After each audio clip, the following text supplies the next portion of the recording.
So, funny story, I accidentally ruined all of my voice recording for this video. A bit of context, I decided to record these videos mostly on a whim.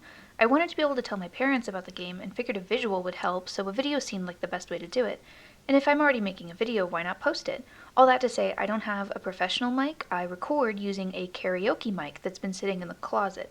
Being a karaoke mic, it has a few sliders that add filters to your voice, including an echo. I'm not exactly sure when it happened, but at some point that echo slider was pushed up just enough to make the audio sound terrible, but not enough for me to notice until I had already recorded 2 hours of footage. So that's why all the voice audio is a voiceover recorded after the fact, because the actual audio from when I was recording is terrible. First exciting piece of news, NOAA has received another signal, this time from Wander's black box. Now at this point I had yet to find the last repair tool fragment that I needed to actually unlock the recipe, so that's what I was hoping to find. On the way there, I found this pretty neat spot, the spider dome. It seems to be made of the same material that all of those really big crab shells were made of, and luckily you can in fact scan it, so there is in fact a PDA entry. An unusual coral structure. Sinkhole beneath coral mass releases an anomalous amount of proteovirus. Coral mass grows towards highest concentration of this virus, obstructing its flow. Coral mass emits virophages, viruses that target and destroy the anomalous virus. Now, isn't that helpful? The spider dome, outside of just being really pretty, does seem to be genuinely beneficial as well. And once again, there is yet another one of those bloom things that I can't get past without a sonic resonator, which I don't have yet. And would you look at that, it's a sonic resonator fragment, which, once again, is something that I cannot yet craft. I don't have the lead for it. I don't know where to find it. Field notes, Wander, not Ander. Out here for Nahima, learning to be a biologist. I have one spare tank. My reprint site is Habitat. Za za za za za. So, the ocean is full of proteovirus, and now we are full of it too. I asked Nahima, is it a disease like Kara? And she said no. Don't you know the difference between virus and bacteria? And I said, give me a break. I learned science off my PDA. But there are different kinds of proteovirus. Look here.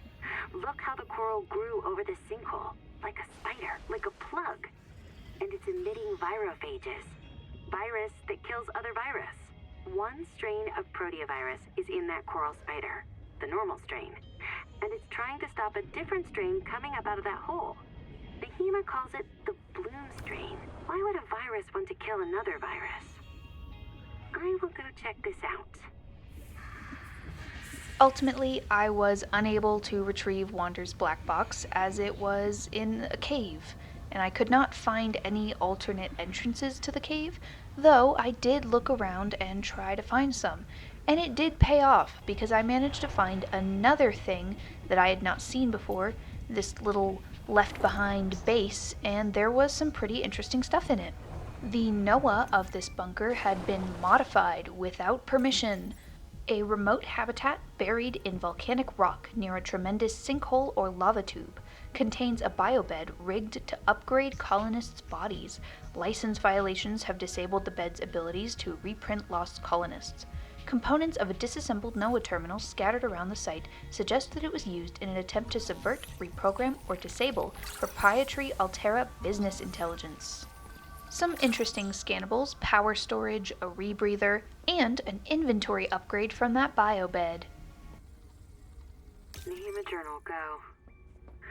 During salvage at Camp 1, Zip recovered a body from the seafloor. It's me. I was in the first wave that built Camp 1. The ones who vanished. What happened to me? If Noah wiped my memory but kept me around, it must think I contribute something valuable to the group.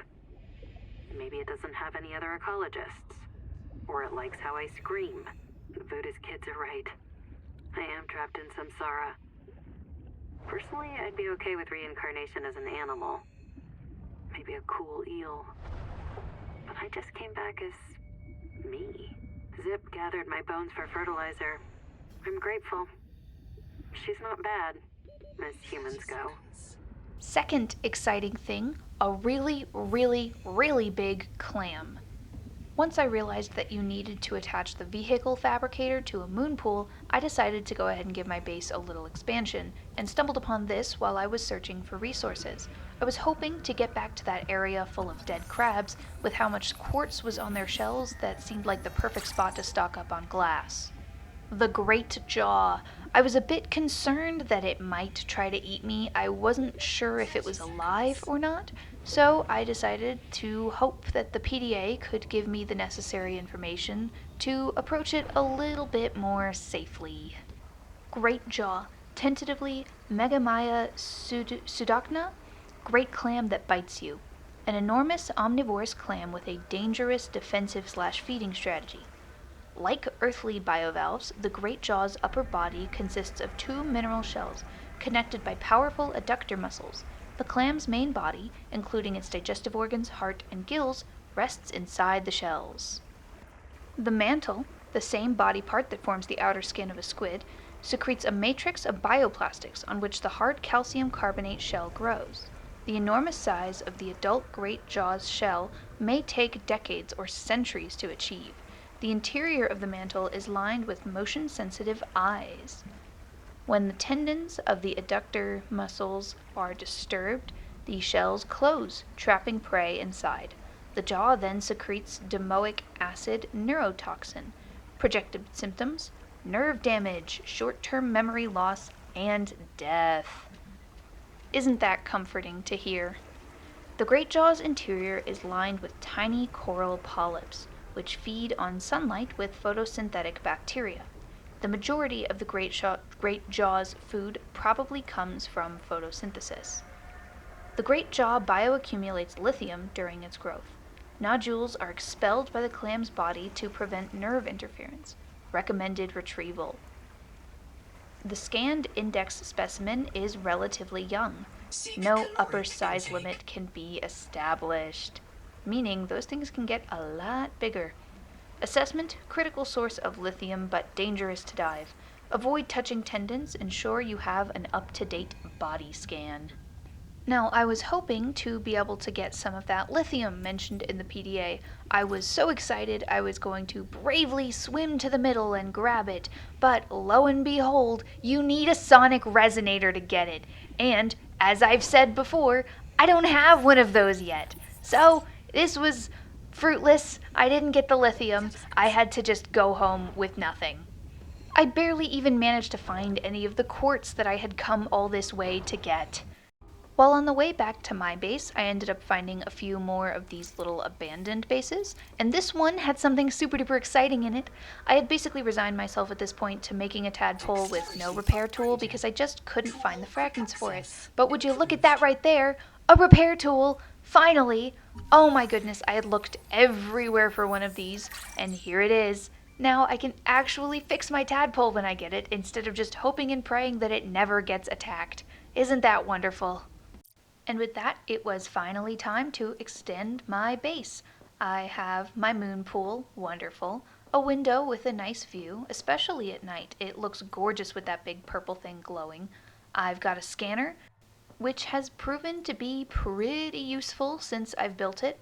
My extension is just directly above my base. I didn't put a door on it because I figured the moon pool could function as a sort of door, and it's been going pretty well so far. Now, I intended to go ahead and build the tadpole right now, but as it turns out, I was short a titanium ingot, so time to go get that. But first, fiddling with the scanner. It does actually have a way to find lead, which is wonderful. I had been really struggling to find it for some reason, and now there it is. If I would simply move my mouse over to it, there it is. Selected, and off to go find it. I was a little worried that the only lead around was those big chunks that required the sonic resonator, but nope, there was one singular little small piece there, and with that, I successfully crafted my sonic resonator. Viral replication impaired. Successful. The juvenile angel comb is clearing the viral infection. The flow of nutrients into the rock bore below has stopped. Following the infected rock ball structure may lead to an adult angel comb with useful adaptations. And with that done, it is vehicle time! Hopefully, I don't lose my first tadpole as quickly as I lost my first Seamoth in Subnautica 1. As of right now, it doesn't seem like there's a way to customize them, or maybe I just haven't figured it out yet.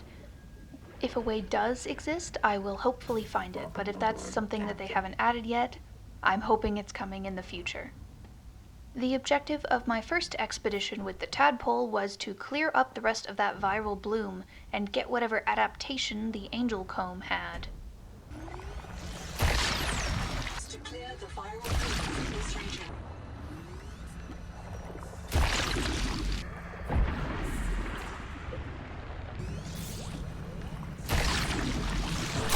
Seek medical attention.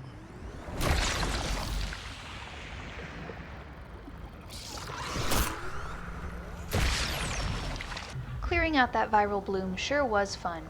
For me, at least. I don't think it was very fun for this marrow breach. It got covered in those weird parasite things. I almost felt bad, but it did look pretty cool. The viral factory is starved, and the adult angel comb is healing. The angel comb is a proton chain area. Recommend you insert your hand into its core and take a sample. Now, the obvious hope here was the heat upgrade. I had, after all, been over to that area where the temperature got really high, and I've actually died there already. And, lucky me, that's exactly what this was. It was the heat adaptation. Hooray! Very potent genetic material detected. Searching for useful sequences. Adapting heat shock proteins. Your body can now survive elevated water temperatures. Once I had fabricated my tadpole, I did a little bit of exploring and ended up finding this weird red border. Whoops, looks like that's not done yet. But even if it was, I probably wouldn't have gone over there because I started hearing scary noises. Like that. I really don't know what that was, and I'm kind of glad that I never found out. The music was pretty eerie too. I just went straight home after this. I didn't really want to know what that was. Super duper freaky. Despite how beautiful some of the shallow water areas are, the deeper spots can get very frightening. I'd never want to see that thing. Whatever was making that sound, I never want to see it. And the sand spear has once again set up camp right outside my house. And that is all. For those of you wondering, this is what the echo sounds like. It's not pleasant, even if it's not very high, so that's why I couldn't use any of that other audio.